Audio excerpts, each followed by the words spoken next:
तो पिला माने ए भिडियो रे हमें कोन आलोचना करिबा शब्द कोन आ शब्दर गठन संपर्क रे शब्दर प्रकार भेद संपर्क रे आलोचना करिबा तो पिला माने जदी तमे कोनसी कॉम्पिटिटिव एग्जाम पई देबा पई जाउछो जदी तमर सेथरे कोन सिलेबस रे ओडिया अछि पिला माने तमर ओडिया ग्रामर 15 मार्क तयारी करछि माने नै आ सेथरो पिला माने तमर कोन शब्द किबा शब्दर गठन संपर्क रो निहारी 2 रु 3 मार्क रो क्वेश्चन सब आसुछि जदी तमे सिटी एंट्रेंस देबा पई जाउछो किबा जेटी एंट्रेंस देबा पई चाहउछो ताले वीडियो को थरे देखि कि जाओ हैला तो या भीतर निहाती तमर क्वेश्चन सब आसीबो तो कोन देखो हम वीडियो को आरंभ करबा कोन हेछि ना शब्दर गठन शब्द कोन रे पिला माने एक बा एकाधिक वर्ण मिलित होई कोनसी अर्थ प्रकाश करथिले बा गोटिए वर्ण होइतिबो किबा एकाधिक वर्ण गोटिए वर्ण माने का ओ जो लागे राम ओ गोपाल ओटा गोटिए वर्ण ना नै से पणी ओ माने आउ जण को बुझौछि ना नै तेनु कोन हेति गोटिए वर्ण बा एकाधिक वर्ण मिसी जदी गोटिए अर्थ प्रकाश करछथि ताको हम शब्द कहिबा आ शब्दटा जते वाक्य रे व्यवहार होइता हम ताको पिला माने पद बोली कहिथांती हैला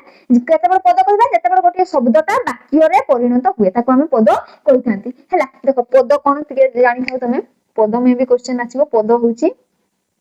कोन ना शब्द वाक्य रे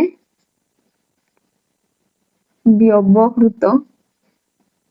हेले जेते बळे जदी हमर कोन आसिला गोटे शब्दटा वाक्य रे व्यवहृत होउची तबेरे हमें ताको पद कहिबा जदी राम गोटे जगह रे अछि से गोटे शब्द हमें ताको कहिबा किंतु राम भात खाउची एटा गोटे सेंटेंस जेतु हैला पिला माने बा गोटे जेतु ये गोटे कोन हैला रे गोटे वाक्य हैला सेथिरे रामटा गोटे कोन हिजो पद हेई जीव तापर देखो कोन आसिला शब्दर प्रकार कोन तमर एथिरु निहाती क्वेश्चन आसे शब्दर प्रकार देखो तत्सम तत्भव वैदेशिक देश जो चारि प्रकार शब्द तमर रहिची तो तत्सम माने कोन पिला माने तत्सम होउची कोन ना ताहा परिबा संस्कृत शब्द सहित समान थिले देखो हमर ओडिया भाषार अधिकांश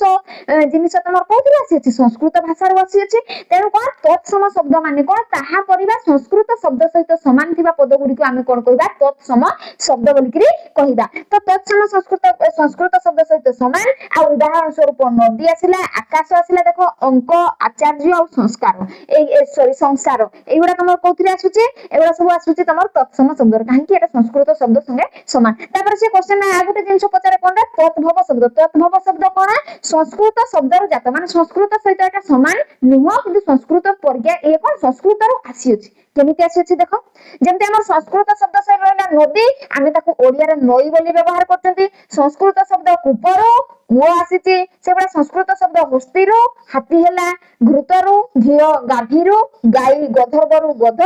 घटकरु घट घोड़ा आ भूमिरो भूई आसिला देखो एगुडा तमर कोन आसिला तत्भव शब्द माने संस्कृत शब्द गुडा करू आमे ओडिया शब्द आनिकरी व्यवहार करले ताको हमर कोन जे तत्भव शब्द बा संस्कृत शब्द परि हितिबा शब्द गुडा को कह जे हमर तत्भव शब्द हैला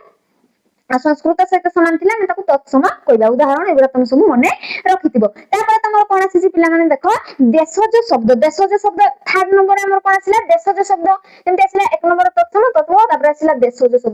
शब्द कोन रे देशज शब्द को भी पिला माने तीन भाग रे विभक्त करा जायछि गोटे हला आदिवासी शब्द देशज माने हम निज देश बा हम निज राज्य ओडिसा रु देशज शब्द माने हम देश भारत रो कथा कोआ जाउनी एठी हमर जेतु ओडिया भाषा कथा हम आलोचना करचंती हम राज्य ओडिसा कथा हम कहिबा देशज शब्द माने कोन हम राज्य ओडिसा रो जनसाधारण को मुखरु किबा कोन देखो आदिवासी मानकर मुखरु किछि शब्द आसीछि द्राविड शब्द किछि अछि आ ओडिसा जनसाधारण को मुखरु सृष्टि हितिबा किछि शब्द रहिछि ताले तीन भाग रे विभक्त करा गेला हमर देशज शब्द ताकू सेटा कोन रहला देखो आदिवासी शब्द रे तमर ए चारिटा दिन चलला परीक्षा रे तमर जतबर तमे सिटी एंट्रेंस देबो पिला माने सियोर शॉट गोटे क्वेश्चन निहाती आसीथिबो कोन ना निम्नलिखित मध्यरु केउची एको आदिवासी शब्द किबा एंडुरी एको की प्रकार रो शब्द किबा सिए पचारिबो आंठू एको की प्रकार रो शब्द बुझि परछ ना नै आंठू कहला बारे तमे द्राविड शब्द आसीबो ए एंडुरी आरिसा ओगाडी भितर सियोर गोटे क्वेश्चन प्रत्येक वर्ष तमर आसुची हैला 2-3 वर्ष रा किंतु आसुची क्वेश्चन हैला किंतु देखो एटा कोन आसीसी आदिवासी शब्द कोन रहला तमरो ओडा आरिसा एंडुरी आ ओगाडी चारटा जिंस मन रखिबो आदिवासी शब्द जाउची देशज शब्द अंडर ये रहला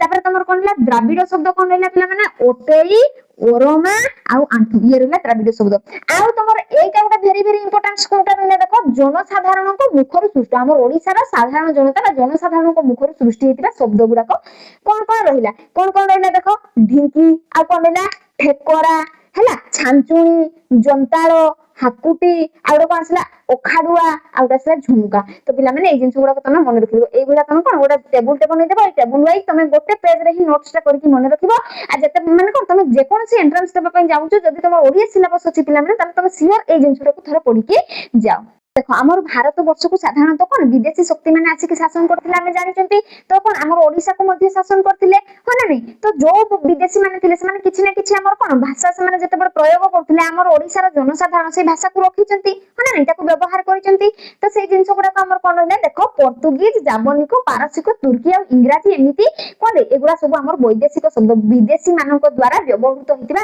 ଆମର ଓଡିଶାରେ ଯୋଉ ଶବ୍ଦ ଗୁଡାକ ଥିଲା ଆଜି ମଧ୍ୟ ଓଡିଆ ଭାଷା କୋଷରେ ସେଇ ଶବ୍ଦ ଗୁଡାକ ସ୍ଥାନ ପାଇଛି ଆଉ ସେଇ ଶବ୍ଦ ଗୁଡାକ କଣ କଣ ରହିଲା ଦେଖ ତ ତମକୁ କେମିତି ଏମିତି କ୍ଲାସିଫିକେସନ କରିକି ମନେ ରଖିବାର ଅଛି ପିଲାମାନେ କେମିତି ନା ପର୍ତ୍ତୁଗୀଜ ଶବ୍ଦ କୋଉଗୁଡାକ ପର୍ତ୍ତୁଗୀଜ ଶବ୍ଦ ଗୁଡାକ କୋଉଗୁଡାରେ ଗିର୍ଜା ଆଉ ପାଦ୍ରୀ এই দুইটা জিনিস ଯୋଉ ରହିଲା ଇଏ ହଉଛନ୍ତି ପର୍ତ୍ତୁଗୀଜ ଶବ୍ଦ ଠିକ ସେଇଭଳିଆ ତମର କଣ ଆସିଲା ଜାବନିକରେ କୋଉଗୁଡାକ ଯାଉଛନ୍ତି ଦେଖ ଅକଲ ଅଦାଲତ ଆଇନା ଇସ୍ତଫା ଓକିଲ ଆଉ ନଗଦ এই ଶବ୍ଦ ଗୁଡାକ ତମର ଜାବନିକ ଶବ୍ଦ ଠିକ ସେଇଭଳିଆ ନିମ୍ନଲିଖିତ ମଧ୍ୟରୁ କେଉଁଠି ଏକ ପାରସିକ ଶବ୍ଦ ସେମିତି କ୍ୱେଶ୍ଚନ ଆସିବ ବୁଝିପାରୁଛ ଯେହେତୁ ତମେ ଗୋଟେ କମ୍ପିଟିଟର ବା କମ୍ପିଟିଟିଭ ଏକ୍ସାମ ତମେ ଦଉଛ ତାହେଲେ ଟିକେ ତ ହାଇ ଲେଭେଲର କ୍ୱେଶ୍ଚନ ଆସିବ ନା ତେଣୁ ତମେ ଏଟାକୁ ଭଲ ଭାବରେ ଟିକେ ମନେ ରଖିଦେବ ପିଲାମାନେ ହେଲା ତ ଟିକେ ଟାଇମ ଲାଗିବ କିନ୍ତୁ ମନେ ରହିଯିବ ହେଲା ଜାବନିକ ଶବ୍ଦ କଣ ରହିଲା ଅକଲ ଅଦାଲତ ଆଇନା ଇସ୍ତଫା ଓକିଲ ଆଉ ନଗଦ ତାପରେ ସେଇଭଳିଆ ପାରସିକ ଶବ୍ଦରେ କଣ କଣ ଯାଉଛି ଦେଖ ଅଙ୍ଗୁର ଅବକାରୀ ଖଜଣା କରଜ ସୁପାରିଶ ଆଉ ହୁସିଆର ଏଇ ସବୁ ଜିନିଷ ଗୁଡା ତମ ପାରସିକରେ ଯାଉଛି ସେଇଭଳିଆ ତୁର୍କୀରୁ କୋଉ କୋଉ ଶବ୍ଦ ଗୁଡାକ ଆମର ବ୍ୟବହାର କରୁଛନ୍ତି ଦେଖ ତୁର୍କୀ ମାନେ କଣ ବୈଦେଶିକ ଶକ୍ତି ତୁର୍କୀ ପାଖରୁ କଣ ରହିଲା କଇଁଚି କୁଲି ହେଲା କଣ ହେଲା ଗାଲିଚା ହବ ହେଲା ଗାଲିଚା ବନ୍ଧୁକ ବାରୁଦ ତୋଫ ଆଉ ଚପାତି এই ସବୁ ଜିନିଷ ଗୁଡାକ ଆମର ତୁର୍କୀରୁ ଆନିତ ଠିକ ସେଭଳିଆ ଇଂରେଜ ମାନଙ୍କ ପାଖରୁ ଆମର କୋଉ କୋଉ ଶବ୍ଦଟା ଗୁଡାକ ଆସିଛି ଦେଖ ଟିକେଟ ବେଞ୍ଚ ଟେବୁଲ ଜଜ ପେନ୍ ଇଞ୍ଜିନ କଲେଜ এই ସବୁ ସ୍କୁଲ ବି ଗୋଟେ ଆସିବ ଇଂରେଜ ମାନଙ୍କ ବେଳୁ ବୁଝିପାରୁଛ ନା ସ୍କୁଲ এই ସବୁ ଜିନିଷ ଗୁଡାକ ତମର କୋଉଥିରେ ଯାଉଛି ତାହେଲେ ଆମର ବୈଦେଶିକ ଶବ୍ଦରେ ଯାଉଛି ତ ପିଲାମାନେ ତମର ଯଦି ଶବ୍ଦର କ୍ଲାସିଫିକେସନ ବିଷୟରେ କିଛି ବି କ୍ୱେଶ୍ଚନ ଆସେ ନା ୟା ଭିତରୁ ହିଁ କ୍ୱେଶ୍ଚନ ଆସିବ ତମେ ଭଲ ଭାବରେ ପ୍ରିପେୟାର ହେଇକି ପିଲାମାନେ ଏକ୍ସାମ ଦେବା ପାଇଁ ଯାଅ